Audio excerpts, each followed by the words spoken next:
23/2/2024 నాడు సికింద్రాబాద్ కంటోన్మెంట్ శాసనసభ్యురాలు కుమారి లాస్యనందిత సాయన్న గారి ఆకస్మిక మరణం పట్ల ఈ సభ తీవ్ర సంతాపాన్ని వ్యక్తం చేసింది.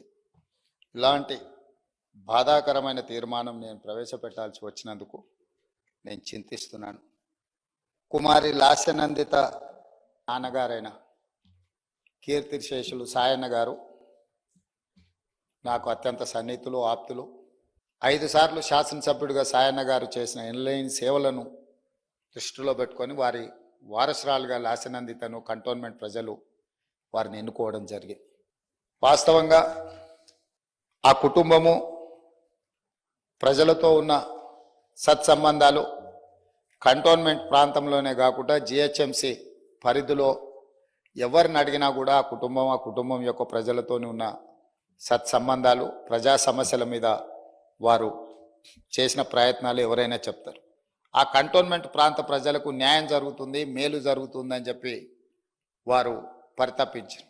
కానీ దురదృష్టవశాత్తు ఎలివేటెడ్ కారిడార్ల అనుమతి, అదేవిధంగా కంటోన్మెంట్ ప్రాంతాన్ని జిహెచ్ఎంసీలో కలపడానికి అనుమతి వచ్చే సమయానికి వారు లేరు. వారి వారసురాలుగా వచ్చిన లాస్యనందిత గారైనా ఆ సందర్భంలో ఉండుంటే చాలా సంతోషపడి ఉండేవాళ్ళు. ఎందుకంటే సాయన్న గారి ప్రజలకు ఇచ్చిన మాట నెరవేరిందని. కానీ దురదృష్టవశాత్తు లాస్యనందిత గారు కూడా ఈ కంటోన్మెంటు అత్యంత కీలకమైన సమస్యల పరిష్కార సమయంలో వారు మన మధ్యత లేకపోవడం బాధాకరమైన విషయం. ఏది ఏమైనా కంటోన్మెంట్ ప్రజల హృదయాలలో సాయన్న గారు కానీ, సాయన్న గారి కుమార్తె వారసురాలు లాస్యనందిత గారు కానీ శాశ్వతంగా ప్రజల హృదయాలలో నిలిచిపోతారు. తప్పకుండా వారు ఏదైతే ఆలోచనతోని, ఏదైతే ప్రాంత ప్రజలకు సేవ చేయాలన్న ఆలోచన ఉన్నదో, మిగిలిపోయిన పనులు ఉన్నాయో అవన్నీ ప్రభుత్వం తప్పకుండా పూర్తి చేస్తుంది. ఎన్నికై మొదటి సెషన్, దాని తర్వాత సమావేశాల్లో పాల్గొని ఒక రోడ్డు ప్రమాదంలో 23 ఫిబ్రవరి 2024 నాడు మరణించడం జరిగింది. వారికి సభ పక్షాన హైదరాబాద్ ఇన్ఛార్జ్ మంత్రిగా ఆ రోజు చనిపోయిన వెంటనే ముఖ్యమంత్రి గారి సూచన మేరకు, ఆదేశం మేరకు అక్కడికి వెళ్ళి ప్రభుత్వం తరఫున కూడా అన్ని చర్యలు తీసుకోవడం జరిగింది. వారి ఆత్మకు శాంతి చేకూరాలని ఆ భగవంతుని ప్రార్థిస్తూ, మరి సాయన్న గారు కూడా కరెక్ట్గా కనీసం 4 రోజుల ముందు, అంటే ఒక సంవత్సరం 4 రోజులు తక్కువ, ఒకటే సంవత్సరం లోపల ఇద్దరు మరణించినారు. ఒక యువ శాసనసభ్యురాలుగా హైదరాబాద్ సంబంధించినటువంటి నగర అభివృద్ధిలో ఉన్నటువంటి ఒక 15 మంది శాసనసభ్యుల్లో తను కూడా ఒక పాత్ర వహించి ఈ హైదరాబాద్ సంబంధించిన అభివృద్ధికి ఒక భాగస్వామిగా ఈ యొక్క యువ శాసనసభ్యురాలుగా ఉంటుందని ఆశించాం. కానీ ఆకస్మికంగా జరిగిన, ఇంతకుముందు గౌరవ ముఖ్యమంత్రి గారు చెప్పిన, మిగతా గౌరవ సభ్యులు చెప్పినట్టుగా విధి వెంటాడినట్టుగా 2-3 ప్రమాదాల నుంచి బయటపడి చివరికి రోడ్డు ప్రమాదం లోపల మృతి చెందినటువంటి పరిస్థితి దృష్ట్యా మరి వారి మరణం మనందరికీ కూడా తీరలోటు. వారి కుటుంబ సభ్యులకైతే మరి సాయన్న గారు కానీ మిగతా ఇవన్నీ కుటుంబంలో జరిగిన పరిణామాల పట్ల తీవ్ర సంతాపాన్ని వ్యక్తం చేస్తూ వారి ఆత్మకు శాంతి చేకూరాలని ప్రార్థిస్తాను.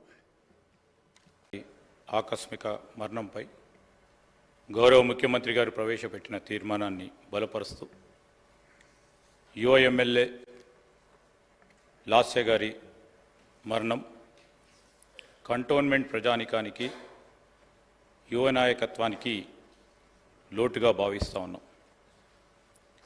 సాయన్న గారి 3 కూతుర్లో చిన్నవారైన లాస్య గారు మొదటగా 2015లో పికెట్ నుంచి వార్డ్ మెంబర్గా పోటీ చేయటం, 2016లో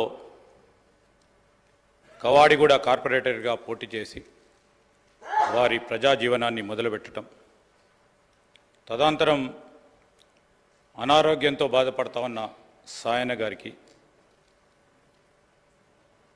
వారి కుటుంబ సభ్యుల ద్వారా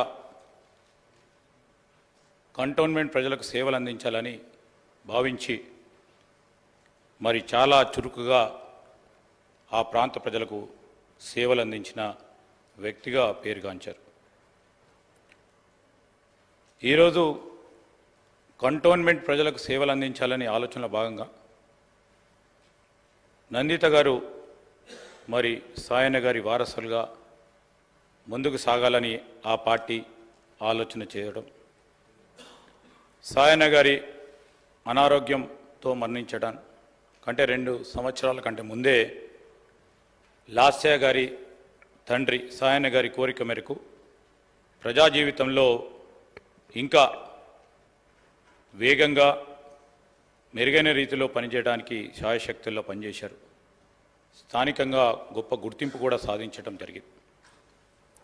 అనారోగ్యంతో సాయన్న గారు మృతి చెందగా ఆయన వారసులుగా లాస్య గారు కుటుంబ పరంగా మరి వారందరూ ఆలోచన చేసి కంటోన్మెంట్ ఎమ్మెల్యేగా పోటీ చేసి చిరుప్రాయంలోనే పెద్ద మెజారిటీతో గెలుపొందారు.